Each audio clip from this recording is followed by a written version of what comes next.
Hey guys, I just wanted to chat with you a little bit about social media. So, we're going to talk a little bit about that, and I just wanted to share with you some tips that I use daily when I am online and things that have been huge for the success in my business. So, as you know, and you will get to know even further, using social media has been huge for success as a coach. There's so many people on Facebook and Instagram and Twitter, and there's just so many different opportunities out there for growing your business. So, a lot of that is done on social media, and we're going to teach you a little bit about that. You will have a few other videos coming your way, one about Facebook in particular, and one about Instagram as well. But I was just going to kind of do a little overview on some things that have helped me when I was getting started in the business, learning about Facebook and Instagram, which I thought I knew so much about already.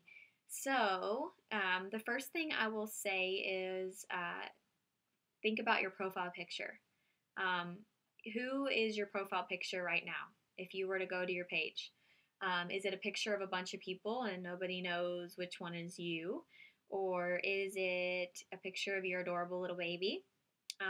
Because mine was my adorable little baby, and I'm biased and thought she was the cutest thing ever, and so she was my profile picture for a long time.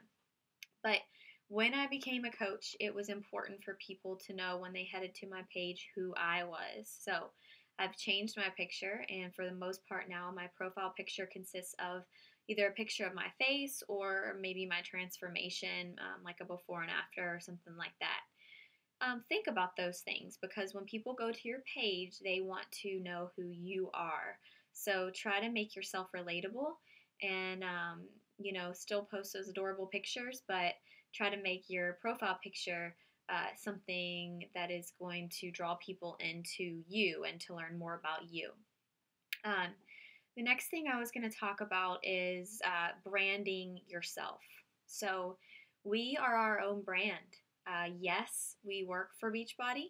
We are a part of their company, but we are independent coaches and we can be who we want to be, which is the coolest thing about this whole deal is that we get to brand ourselves and market ourselves to be whatever we want to be. So think about what makes you relatable to people. What is going to make people who don't know you become interested in learning about your journey and watching your story? Um, so is it because you're a mom? I know that for me, I'm a mom, and so I can relate to other moms. When I was starting in the journey on my journey, I wanted to see other moms who have done what I've done, had a baby and come back and get in better shape than they ever had been. So I could relate to that. But are you an athlete? Were you an athlete in college and maybe you just kind of lost your way with your eating and exercising and now you're getting back to that? So you relate to other athletes, whatever it might be, um, make yourself relatable to that audience. Can they get to know you? Like look and scroll through your timeline and see if on your page you feel like people are getting to know all sides of you. When we become a coach, we're excited and we want to share all things Beachbody and all things that are about our journey. But for everyone else on Facebook, they may have not known that you were even on this journey. So to come out of nowhere and start filling up their newsfeed with fitness posts may not be the exact way to go about it. So what we want to think about is how do we incorporate our new business in with our life already? And so what has worked for me was creating a Facebook likes page, and that's just my fitness page. And it allows me to keep my personal page just that, personal. And I can still share the adorable pictures of my little one and of my family and my husband and still post some statuses that, are not related to Beachbody. And then over on my fitness page is just all things about me and what I'm doing. Um, if you'll scroll through my fitness page, you don't just see a bunch of ads or generic posts for products. People don't want to see that. They can Google that and find that. So, what you want to do is think about what you want your page to look like. Who are you trying to bring in? Videos have been super popular. I'll share what workout I'm doing that day and just post a video. It gets lots of reaches. People like to see those. Um, I'll post about products I'm using, but it'll be me actually using those products. I'll share struggles. Everybody wants to know about that too because we're all human. So just try to be you, is basically what I'm trying to say. Just be who you are and market yourself in a way that makes you unique and different. Um, Another thing is, showing all sides, like I mentioned a little bit. No, we don't want to go off on a rant and say anything too crazy on Facebook, because we are coaches now, and this is our company, and so we do want to be professional in a way. But share your struggles. So for me, I'm a mom, and I relate to all the funny things that kids do, the gross things they do. So sometimes I post about those things on my status because people relate to them. You know, not everyone has a perfect day, and they want to hear about your struggles as well. So just try to show them all sides of you. Another thing, as far as my fitness page goes, is I just hit over 1,000 likes not too long ago, and I was super excited about that because it took me a while to get there, and that was a little goal for me. So definitely think about your goals when it comes to your fitness page. But I started promoting my page, so I would create an ad for my my likes page, um, and think about when you're doing those things. Okay. I'm not going to promote my page on a Tuesday at 10 a.m. because the majority of people are going to be working that I'm trying to reach. Um, I'm also not going to talk about my challenge group and trying to get people in, at 9 a.m. on Wednesday. It's just not going to be a time when everyone is on Facebook. So think strategically. For me, Sunday and Monday nights have been huge for promoting things. So anytime I'm trying to get new coaches or a new challenge group or there's a new product launch, that kind of thing. And what I will do on my page is promote it Thursday to Sunday, okay? Because the majority of people are checking out of work for the weekend, and then, the weekend comes around and they've got time to be on social media. So I will promote my page from Thursday to Sunday. Another reason I do that is because the majority of my challenge groups will start on a Monday. And so I want people to be liking my page and, getting that information on my challenge groups before it starts. Or product launch. The 21-day fix just launched on Monday, and I wanted people to be aware that that product was there and available to them. So I wanted to get them over to my page. So I promoted last weekend. Another thing to think about is Instagram. And we will have another video on Instagram and is on Facebook as well, like we mentioned. But Instagram, you can share your Instagram pictures over to Facebook, which is nice because then people who maybe follow you on Facebook and didn't know you had a Twitter can head over there and follow you there as well. Another thing that has worked for Instagram is making my profile public instead of keeping it private.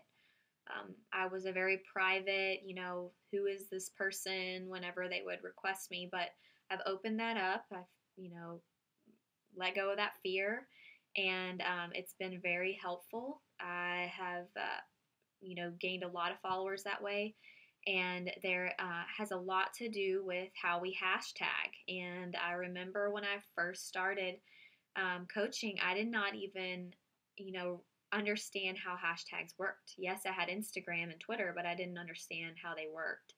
And so you're constantly wanting to find new followers on Instagram.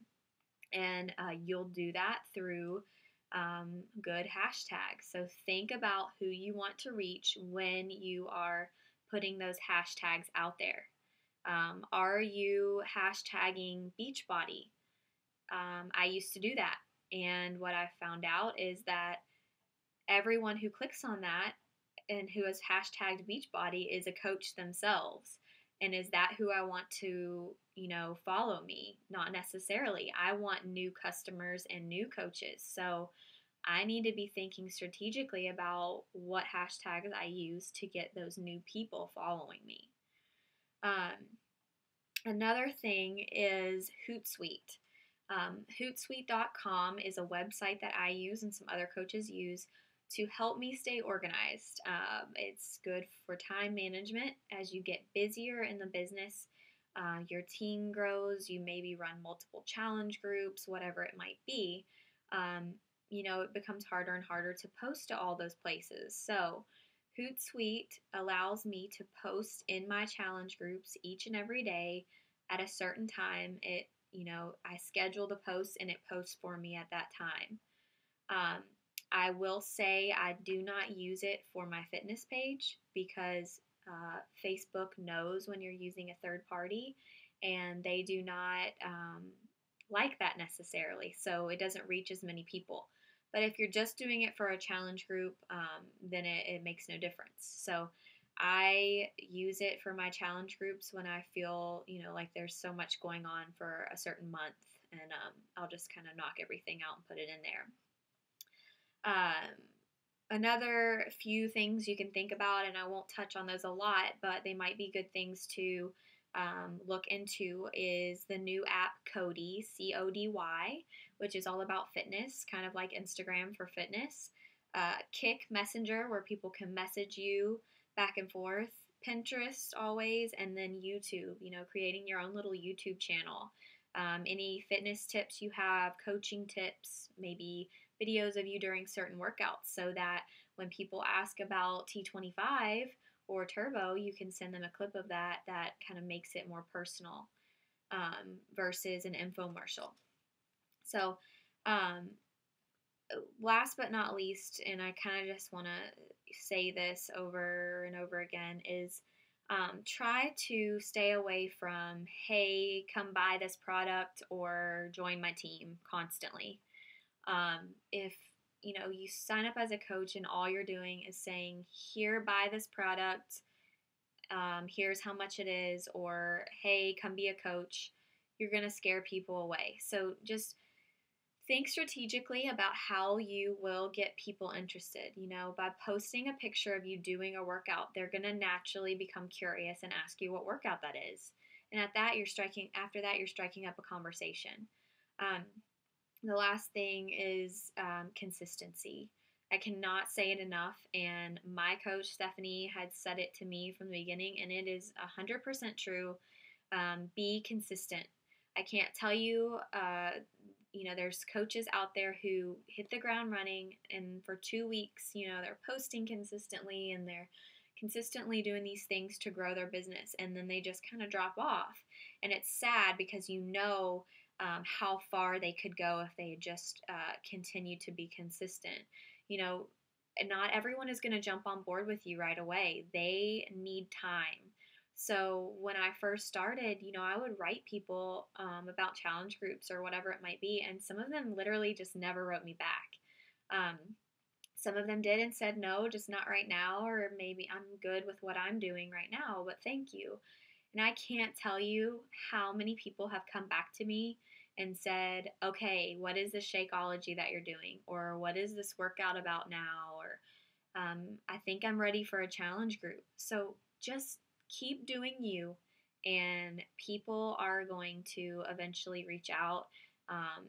Reach out to them a second time. You never know. I just this week reached out to someone who had said no originally, and they bought a challenge pack this week, and they're joining my next challenge group. So, always know that no does not always mean no. It just means not right now. So, I hope that this was helpful. And like I said, you will see some awesome videos on Facebook and Instagram that's nice and personal. So, I'm going to give you lots of good info on that. I hope this was helpful, and I wish you good luck on your journey.